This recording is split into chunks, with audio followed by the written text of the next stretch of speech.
As part of the Kumu overview series, I'd like to spend a few minutes and talk about the toolbar options that are available. Some of the options are used when you're developing a model, and some of them are used when you're interacting with yours or public models.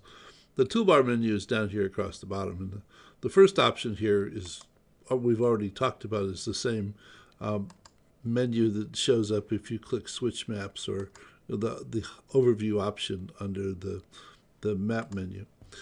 The second option is to pin or unpin an element on the map. Now notice I selected this and it's blue.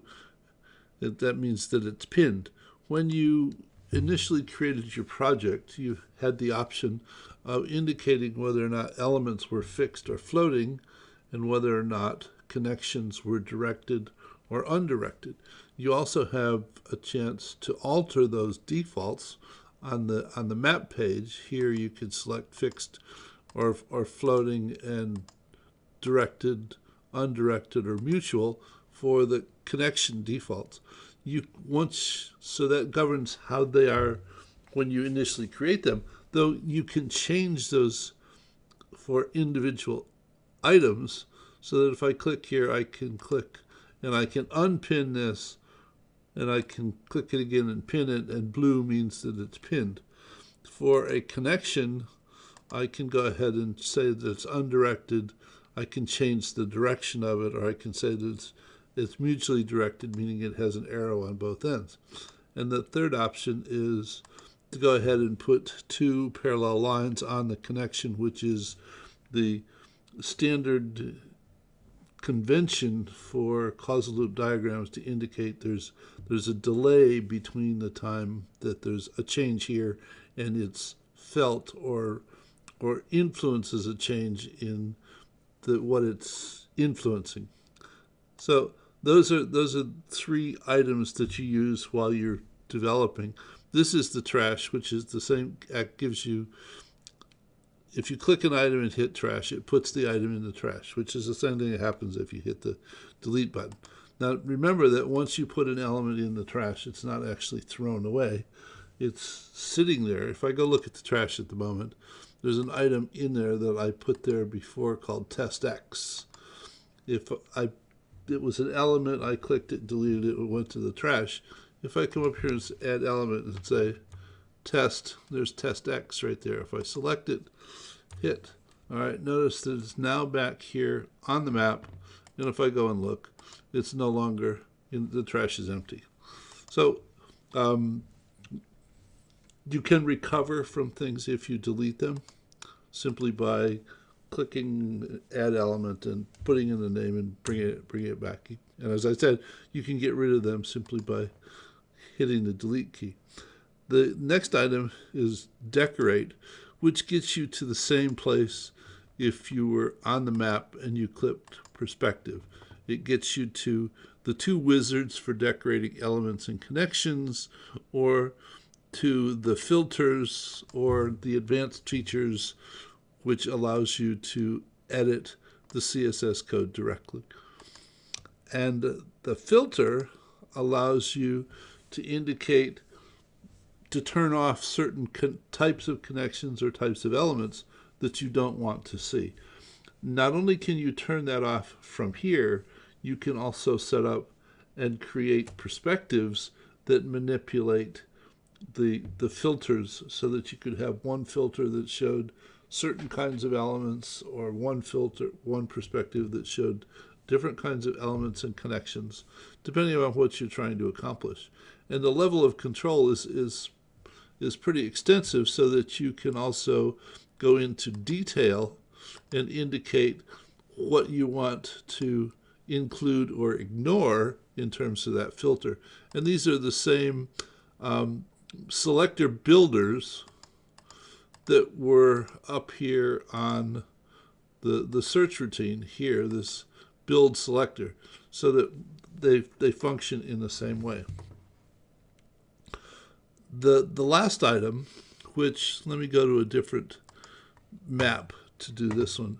This one is to control a level of focus, so that I have this current element selected. I can say that I only want to see the selected element, or I can say that I want to see it and its direct connections, or 2 levels out, so that the focus allows you to look at a portion of a map and zero in on some aspect of it without being overwhelmed by the whole thing. And you can come down here and you can clear the focus. You can also do this on the fly by simply pointing to an element and clicking on it, and that gives you the direct, and you can click on one and hold it, and it will expand so that you can walk this network based upon simply clicking and walking through. And you can hold the shift key and you can change the focus so that it's now here. So you can wander around in this whole map, and if I click the background and hold it, it all comes back. So that rather than being overwhelmed by the entire map or model, I can actually zero in and look at pieces of it without being overwhelmed by all of it. It's a really useful feature. The next feature is cluster. Notice that the elements in here have additional attributes such as archetype, context, status, and subject. The set of connections that are made by default were made as this model was created, though you also have the option to be able to cluster the content based upon the attributes if it's allowed, so that I can say that I want to recluster this based upon archetypes. Now notice that there are a whole bunch of blue elements here that were not here before, and which are connected to a bunch of things. So if I click this and hold it, it tells me that this is the limits to growth. All of the elements connected to this element are representative of the limits to growth archetype. It takes knowing something about the set of content that you're dealing with to understand what happens when you go ahead and cluster them, but you can get very different views of the content based upon clustering it in different ways. Now, additionally, let me go to a different project.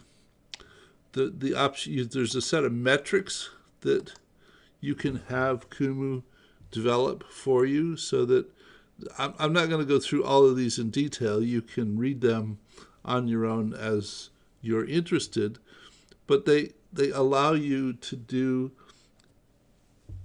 an analysis and develop an understanding of the relationships within this map, so that degree is centrality.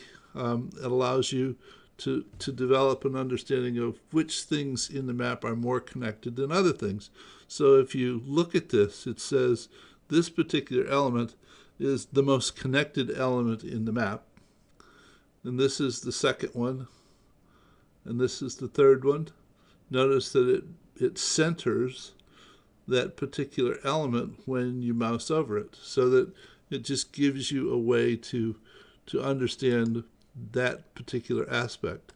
Betweenness says how many times an element lies on the shortest path between two other elements, so that still it goes ahead and does this analysis and allows you to better understand the set of relationships in the map.